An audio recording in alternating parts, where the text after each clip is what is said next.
Alors, bonjour à tous. Bezrat Hashem, aujourd'hui, on va faire un sujet Inyane de Yoma. Sujet actuel, parce que vendredi d'ailleurs, c'est le seul jeûne qui peut tomber vendredi, c'est Asara Betevet, et il peut tomber aussi Shabbat. Donc, on va essayer de parler de ce jour, de ce jeûne-là. Asara Betevet, le 10 Tevet, un peu Agada, des Chachamim, et de la Halacha aussi. Alors, on va commencer par la Agada. Et là, d'abord, qu'est-ce qui s'est passé ce jour-là, hein, qui fait en sorte que ce jour, il est tellement important de mémoriser dans l'histoire de Am Israël, du peuple juif. Alors d'abord, il y a dans le Passouk dans le livre de Melachim Bet, dans le chapitre 25, il te dit là-bas, hein, que ce jour-ci qui s'appelle le 10 Tevet, alors Nebuchadnezzar, il a encerclé, Yerushalayim, ça s'appelle Matzor, pour justement conquérir Yerushalayim.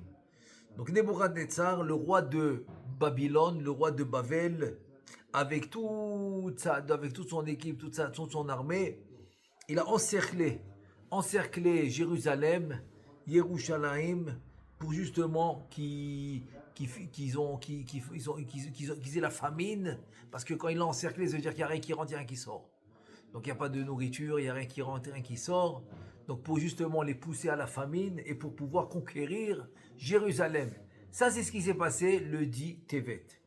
Le Midrash de Tanhuma va nous dire que Tova, Akadosh Baruch Hu, en fait, il a fait une grande Tova, il a fait du bien au Ham Israël, que le 10 Tevet, c'était le jour où il devait aller en galoute. Et qu'est-ce qui s'est passé? Akadosh Baruch Hu, il a dit, attends, s'ils vont en galoute le 10 Tevet, c'est comme il dit le prophète Yecheskel, il dit que le 10 Tevet, on devait aller en galoute. Akadosh Baruch Hu, il dit, attends, s'ils vont en galoute le 10 Tevet, c'est l'hiver. L'hiver, ils vont attraper froid. Ça va être très très dur d'aller en exil un jour d'hiver. Et qu'est-ce qu'il a fait à jour? Il a repoussé. Il a repoussé la galoute jusqu'en été qui est Tisha B'Av, le 9 Av. Parce que le 9 Av, toujours, il tombe en été. Et en tout cas, c'est un chesed. Même dans le din, même dans la gvura, même dans la rigueur, on voit le chesed d'Akadosh Baruch Hu. Et c'est pour cela qu'il a attendu l'été pour amener le peuple d'Israël, le Ham Israël en exil. Et c'est pour cela que ça a traîné jusqu'à le 9 Av. Et donc ça c'est le Midrash Tanhuma. Maintenant, il y a un autre Midrash que ce n'est pas la même année. Ça veut dire que c'est vrai qu'ils ont encerclé Yerushalayim le 10 Tevet, mais c'est pas la même année, le 9 Be'av, que le premier Beth Amikdash. On parle du premier Beth Amikdash qui a été détruit. Donc il y a un autre Midrash qui nous ramène que le rachat, c'est qui le rachat? Quand il dit auto rachat, le Midrash c'est Nebuchadnezzar. Donc Nebuchadnezzar, avec les rois qu'il a réunis, parce qu'il a conquéri le monde, c'est un des trois, chez Malach al-Kippa, il dit Rachamim, qui a conquéri le monde. Donc Nebuchadnezzar, il a amené d'autres rois avec lui. Ils ont encerclé Yerushalayim. Chashbou le Lokda Bisman Mu'at. Ils ont pensé en peu de temps, on va conquérir Yerushalayim, tellement ils sont venus nombreux. Et comme le passage qui dit, Rabot Marshot Belevish, Vatzat Hashem Itakum, il y a beaucoup de pensées dans la tête, Belev dans le cœur de l'homme, mais finalement, c'est la volonté d'Hachem qui va dominer. Et donc, Akadosh Baruch Hu, qu'est-ce qu'il a fait? Il a renforcé les Juifs de Jérusalem, et c'est comme ça qu'ils ont pu tenir contre toute l'armée de Nebuchadnezzar, et tous les rois qu'il a amenés Nebuchadnezzar, ils ont pu tenir contre eux. 3 ans, ils ont pu tenir. 3 ans. Pourquoi? Kadosh Baruch Hu, il a dit peut-être qu'ils vont faire tchouva. Et comme peut-être qu'ils vont faire tchouva, je leur donne il leur a laissé 3 ans de plus. Et finalement, ils n'ont pas fait tchouva. Et pendant ces 3 ans, Kadosh Baruch Hu, il a donné de la force à des très grands courageux, des guerriers, qui étaient très très très forts. Un parmi eux, je donne un exemple. Écoutez un exemple incroyable. Parmi eux, un exemple, il s'appelle Avika ben Naftari. Et comment il s'appelle? Qu'est-ce qu'il faisait lui? Quand les ennemis, ça s'appelle Kli'a.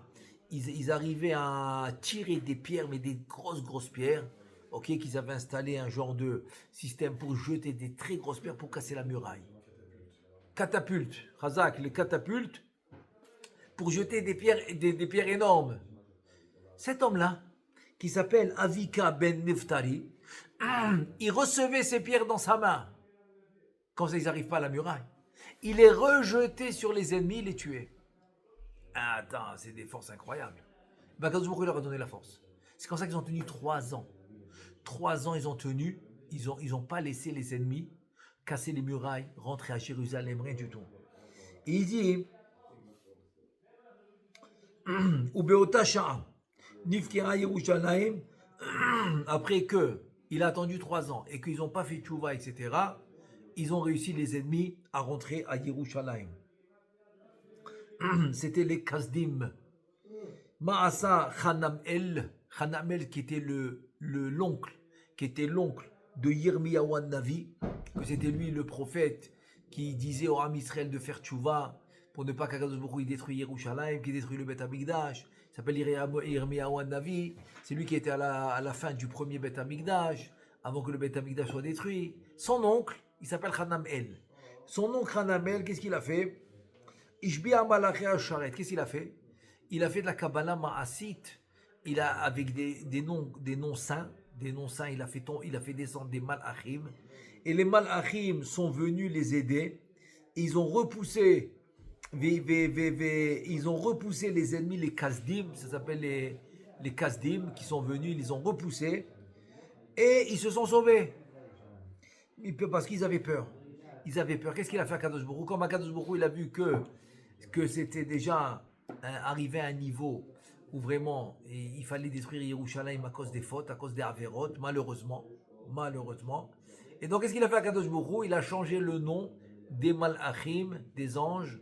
Comme ça, Hanam est le nom de l'oncle de Yirmiyahu Navi, il ne peut pas les utiliser. Parce que l'ange, il a un nom, il a un tafkid, il a une fonction. Mais si tu lui changes le nom et la fonction, tu ne peux pas l'atteindre. C'est-à-dire, toi, tu connais maintenant un malach, un ange, selon sa fonction, selon son nom. Si maintenant son nom a été changé, sa fonction a été changée, tu ne peux rien faire. Et c'est quoi l'exemple qu'on voit? Un exemple incroyable, c'est l'exemple avec Noach. Quand Noach, il faisait l'arche, la Teva, et donc Noach, il les avertissait. Tout le monde rigolait sur Noach. Que Hachem, il va amener un maboul, un déluge. Pourquoi il rigolait? Parce qu'il connaissait les noms des malachim, des anges qui amenaient la pluie. Il dit, on va les appeler, ils vont arrêter la pluie, il n'y a pas de problème. Qu'est-ce qu'il a fait à Kadosh Baruch Hu? Il a changé la fonction. Juste avant d'amener le maboul, juste avant d'amener le déluge, à Kadosh Baruch Hu, il a changé la fonction. Il a changé la fonction des malachim, des anges. Et c'est comme ça que ils ont appelé, ils n'ont pas été répondus parce que c'était plus les mêmes malachim. Ils connaissaient pas les nouveaux noms des malachim. Donc c'est ce qu'il a fait. C'est ce qu'il a fait à Kadosh Baruch Hu au temps de Hanamel, qui était la destruction du premier Beth Amikdash. Il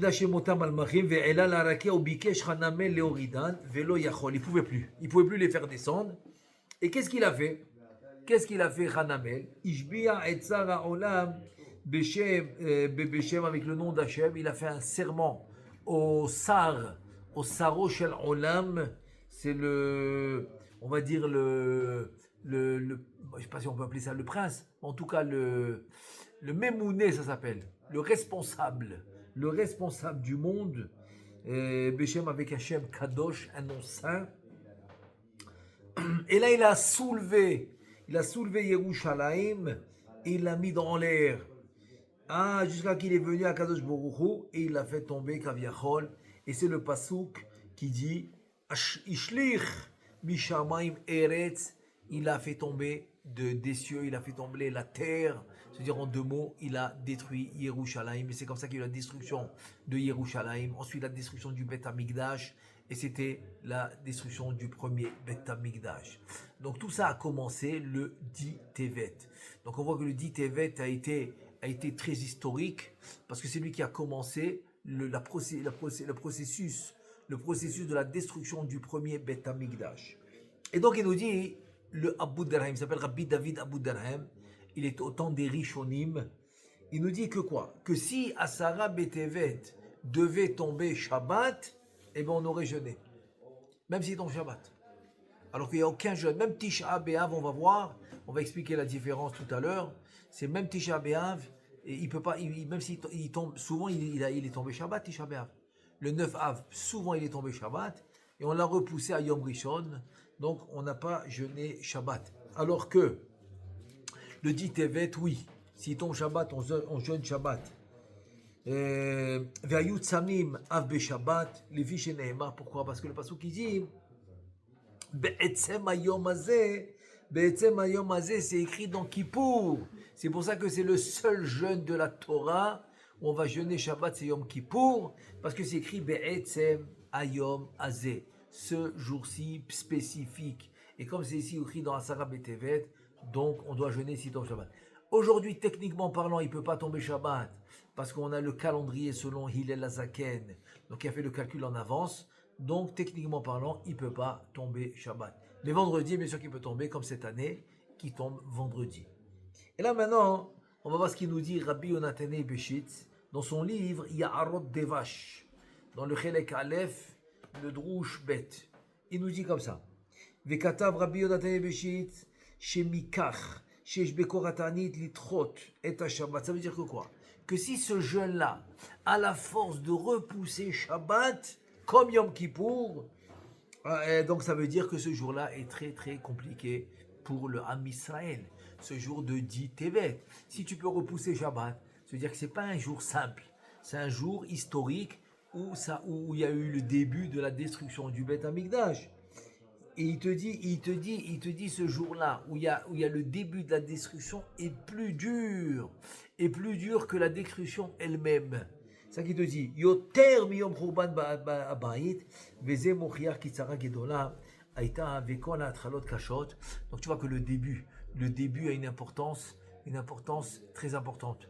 Et là, je vais donner un exemple. C'est que si maintenant on cherche dans l'histoire, la majorité du feu qui a brûlé, qui a fait brûler le premier Beth Amikdash, n'était pas le Tisha B'Av. C'était Tisha B'Av, le 9 Av, l'après-midi ça a commencé. Mais la majorité du feu qui a brûlé le temple, le Beth Amikdash, était le 10 Av. Et pourtant on jeûne le 9. Pourquoi? Parce qu'on jeûne d'après le début. C'est-à-dire on va d'après le début. Pourquoi on va d'après le début? Le Zohar HaKadosh il explique, parce que finalement, c'est que le Beth Amikdash en fait a été détruit en haut avant d'être détruit en bas. Donc le début de la destruction, c'est un signe, c'est un signe que en haut il a été détruit. C'est pour ça. Donc comment moi j'ai eu l'information? Comment j'ai l'information qu'en haut, le côté spirituel de ce temple a été détruit en haut? Le côté spirituel, comment j'ai la confirmation? La confirmation m'a été donnée au début de la destruction. Ce qui a causé la destruction va être une confirmation, va être une information du fait que là-haut, le Beth Amikdash a été détruit. Donc c'est pour ça que c'est un jour qui est plus dur parce que c'est la décision qui a été prise. En fait, c'est un dévoilement. C'est un dévoilement que la décision a été prise, que le Beth Amikdash en haut a été détruit. Donc finalement ici, c'est juste une conséquence. Donc la destruction ici devient une conséquence. Et là, il nous dit que, en fait, ce que je veux ramener maintenant, peut-être la question du Khatam Sofer. Question incroyable avec sa réponse. Le Khatam Sofer, il pose la question, il dit pourquoi?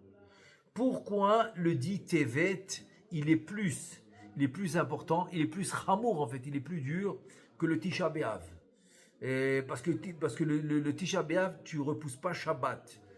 Alors que le dit Tevet, tu repousses Shabbat. S'il tombait Shabbat, j'ai dit techniquement il ne peut pas, mais s'il tombait Shabbat, tu aurais repoussé Shabbat, tu aurais jeûné Shabbat. Alors que Tisha B'Av, souvent il est tombé Shabbat, on n'a pas jeûné Shabbat, on a jeûné dimanche. Demande le Khatam Sofer, c'est quoi la différence? Et là, le Khatam Sofer, dans ses drashot de Sefer Vayikra, il ramène une réponse incroyable. Il dit comme ça. Chachamim, ils disent que la génération, Kol Dor Shelo Nivra Bet Hamikdash Beyamav, Kilu Nehra Beyamav. Ça veut dire que la génération où le Bet Hamikdash n'a pas été construit, eh ben, elle s'est considérée une génération où le Bet Hamikdash a été détruit. Ça veut dire que chaque génération est potentiellement apte à pouvoir voir la construction du Bet Hamikdash. Et si maintenant, ce Bet Hamikdash n'est pas construit dans la génération qu'on vit, il n'est pas construit, c'est comme si on l'a détruit. Parce qu'il a un potentiel d'être construit. Et si ce potentiel n'a pas été réalisé, donc c'est comme s'il y a eu la destruction. C'est ce qu'il nous dit Rachamim. Il dit le Khatam Sofer, de là tu apprends une chose, que chaque année, il y a un nouveau Bet Hamikdash, c'est-à-dire en deux mots comme ça, chaque année, c'est comme tu as renouvelé la destruction du Bet Hamikdash. Pourquoi? Parce que chaque année que le Bet Hamikdash n'a pas été construit, donc c'est comme s'il a été détruit. Donc en deux mots, qu'est-ce que tu es en train de me dire ici? Tu es en train de me dire que le fait qu'il n'est pas construit, il est détruit. Donc chaque année, il y a une nouvelle destruction qui s'est faite. Parce que la destruction de cette année, c'est pas la même que de l'année dernière. Parce que l'année dernière, tu m'as dit qu'il n'a pas été construit, donc il a été détruit. Cette année aussi, tu me dis il n'a pas été construit, donc il a été détruit. L'année d'avant, pendant toutes les années depuis la destruction, chaque année qu'il n'est pas construit, tu me dis qu'il est détruit. Donc chaque année, c'est comme une nouvelle destruction. Incroyable, c'est le Khatam Sofer. Il te dit que chaque année, c'est comme une nouvelle destruction. Chaque fois qu'on vit ce jour qui s'appelle le dit Tevet, donc une nouvelle destruction est faite. Donc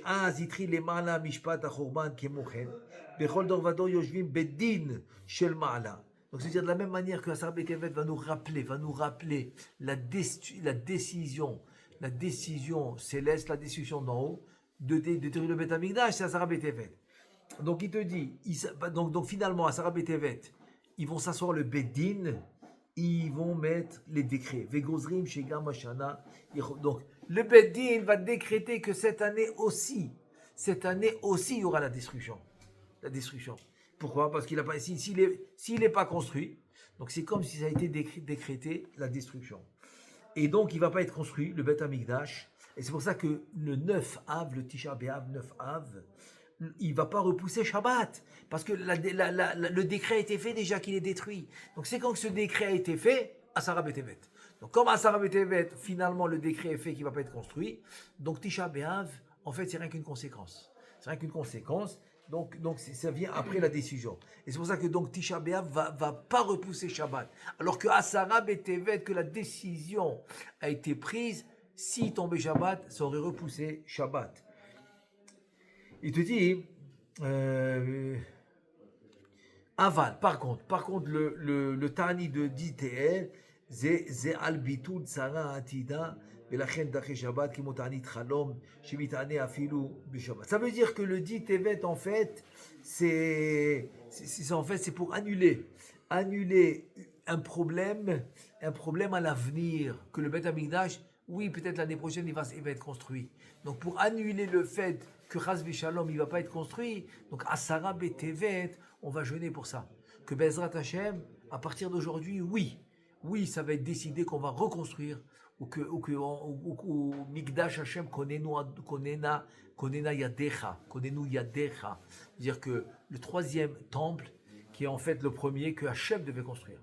Parce qu'à la sortie d'Égypte, s'il n'y avait pas eu la faute de Chet HaEgel, la faute du veau d'or, donc on aurait eu le Bet Hamikdash qu'Akadosh Baruch Hu aurait construit avec Moshe Rabbeinu. Et la faute du veau d'or et la faute des Meraglim, des explorateurs, donc ça a annulé. Donc finalement, c'est des hommes qui ont construit le Bet Hamikdash. C'est au départ Shlomo HaMelech, premier, deuxième Ezra Sofer, donc c'est pour ça qu'il est détruit. Mais ce troisième qu'on attend, c'est en fait le premier qu'on devait avoir, qui doit être construit par Hashem. Mikdash Adonai Konenu Yadecha. Le Mikdash et le Bet Hamikdash d'Hashem, c'est toi Hashem, c'est tes mains, c'est toi qui vas le construire. Donc c'est Akadosh Baruch Hu qui doit construire le troisième Bet Hamikdash. Et donc le Ta'anit, donc le jeûne, il est pour justement adoucir cette décision de Khurban. Parce qu'on dit qu'elle revient tous les ans. Parce que s'il n'a pas été construit, donc il a été détruit. Pour adoucir cette décision de Khurban chaque année, de destruction du Beth Amikdash chaque année, donc on jeûne le 10 Tevet. Donc même si ça tombait, Shabbat. Et là, il y a un livre Moed Lekolcha, il s'appelle, c'est le livre de Rabbi Chaim Palaji. Il dit comme ça, il dit, Bet Hashem Aïtazot, que quoi? De Akadosh Borou, que le Asara Betevet est un jeûne. Pourquoi? Il dit parce que Am Israël, ils sont dans la Kaviachot, dans la descente. Hashemesh Vetrilat Aliato, Ve'atani Magen al Israël, Shelo Te'une Lahem Ra'a. Ou bien Avat Hashem Imamo Asaket. C'est-à-dire qu'en fait, il a instauré ce dit Tevet pour en fait, pour éliminer, pour adoucir un gros problème sur Am Israël, parce que c'est un jour dur qui a décidé la destruction du Beth Amikdash. Donc c'est un jour qui peut être très, on va dire, très problématique, très négatif pour Am Israël. Et le jeûne, il vient adoucir tout ça. Donc comme ça, le jour, il peut devenir positif.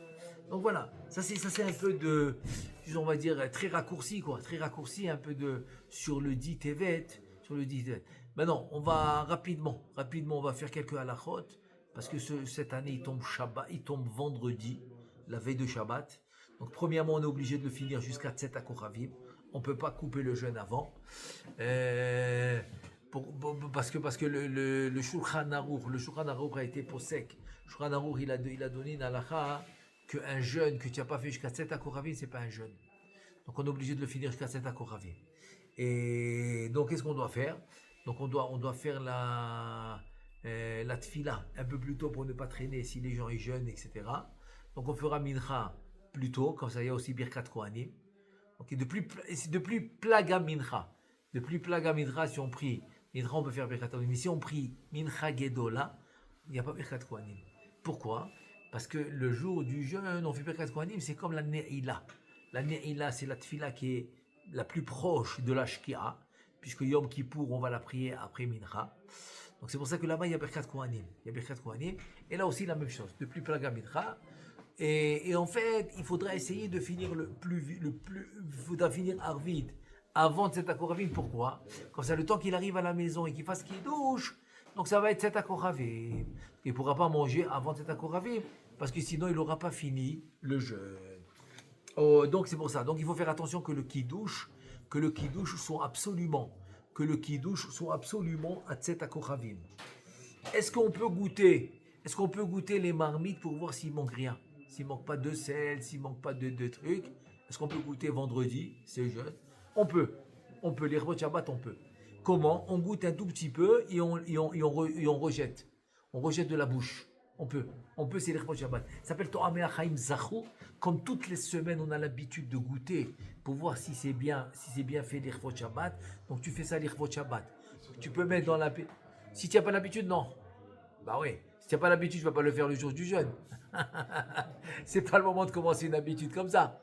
Donc si tu n'as pas l'habitude, non. Mais si tu as l'habitude, parce que c'est une mitzvah, comme tous les Charonim y ramènent, Mishnah Berurah y ramène, Torah Me'achaim Zachou, c'est une mitzvah de goûter les plats pour voir si tout est bien pour Shabbat. Donc si tu as l'habitude de le faire, tu peux le faire aussi le jour du jeûne. Et tu rejettes. Le Beti Avad, même si tu n'as pas rejeté, c'est moins que Revi'it. Et comme il dit Shulchan Aruch, c'est pas grave si tu n'as pas rejeté. Mais les Khatrila, c'est juste pour goûter, donc tu goûtes et tu rejettes. Ensuite, comme j'ai expliqué, Mincha Gedola, c'est pas la meilleure chose à faire. Pourquoi? Parce qu'il va rater Birkat Kohanim, donc c'est mieux de faire Mincha plus tard. Mais toujours tôt, tôt. Dans le sens que tu finis Arvit avant Tzet HaKochavim. Comme ça, quand tu arrives à la maison, tu vas faire Kiddush à Tzet HaKochavim. Parce que quand tu fais Kiddush, tu ne peux pas le faire avant à cause du jeûne. Ensuite, on a le Birkat Kohanim. Pourquoi? Comme j'ai expliqué, ça ressemble à Ne'ila, qui est proche de l'Ashkia. Donc on peut le faire, comme on a dit, depuis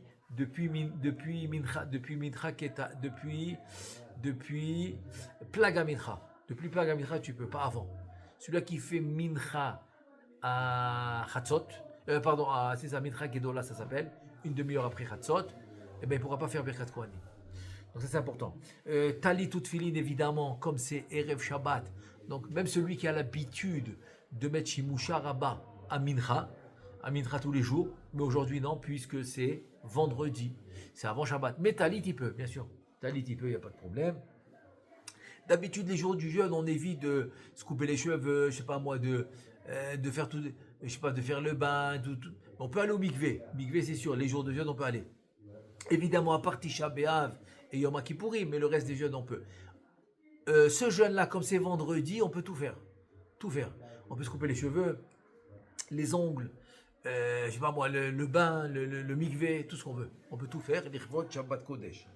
Ensuite, il y a le Sefer Torah Mincha, donc on doit calculer assez de temps parce qu'il y a Sefer Torah Vaïchal Moshe, vendredi matin aussi Vaïchal Moshe, et Mincha aussi Vaïchal Moshe, Sefer Torah.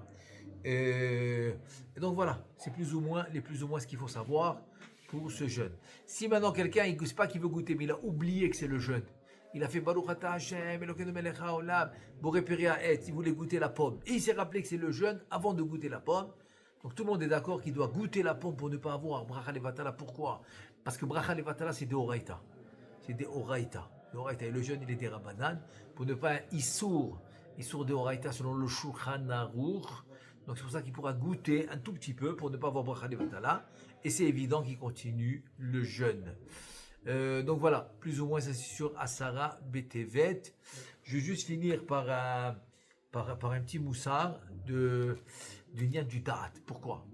Parce que tous les manques et tous les mécontentements que l'homme il a dans la vie, c'est qu'il lui manque du Da'at.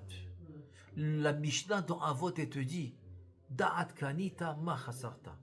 Da'at chasarta ma kanita. C'est-à-dire, si tu as acquis du Da'at, il te manque rien du tout. Tu n'as pas de da'at, il te manque tout. Tu n'as rien. Pourquoi? Parce que la spiritualité qui manque en l'homme, c'est ça qui lui donne le manque matériel.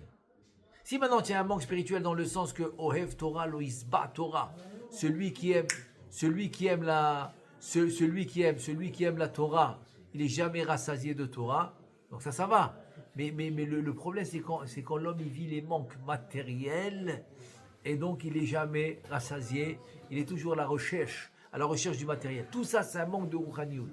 Au temps du Bet Hamikdash,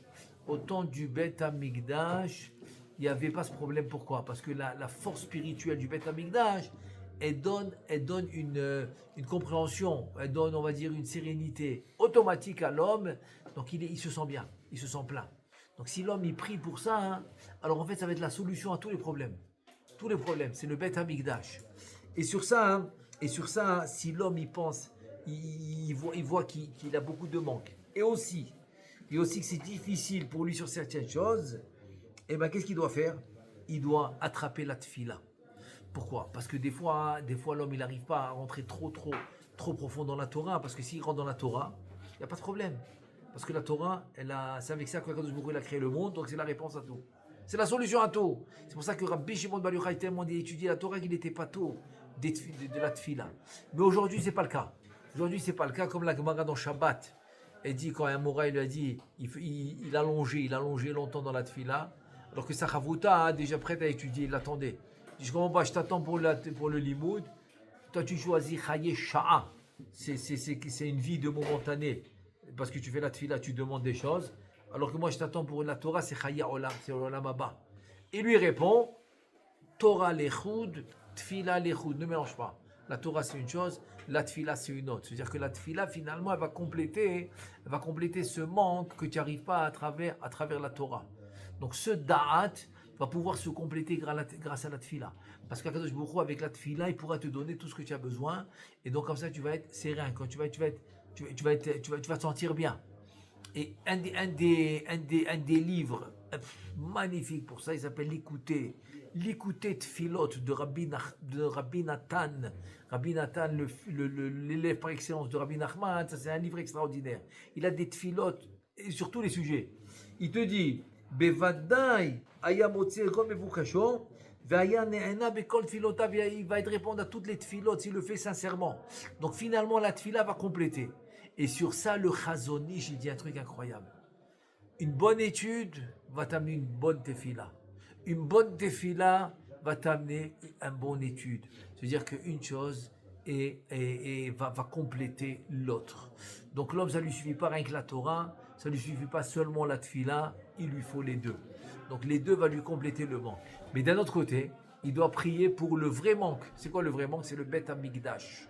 Donc au moins le jour de Asara Betevel qu'on commémore c'est la destruction du Bet Amikdash, c'est le jour où l'homme il doit prouver à Kadosh Baruch Hu que finalement ce qu'il veut, c'est répandre le nom d'Akadosh Baruch Hu dans son monde à travers le Bet Amikdash, à travers le Bet Amikdash. Donc c'est pour cela au moins le jour du jeûne, il faut prier pour ça. Ça englobe tout. Ça s'appelle Bichlal Matayim Mané. Si maintenant tu as besoin de 100 shekels, donc si tu as un billet de 200, c'est sûr que tu en as 100. C'est sûr, ça s'appelle Bichlal Matayim Mané. Donc si tu as Bet Amikdash, tu as tout. Et évidemment que avec la tefila, Azakadosh Baruch Hu, Bezrat Hashem, il va précipiter la venue du Mashiach et Bezrat Hashem, la construction du Bet Amikdash. Amen ve Amen.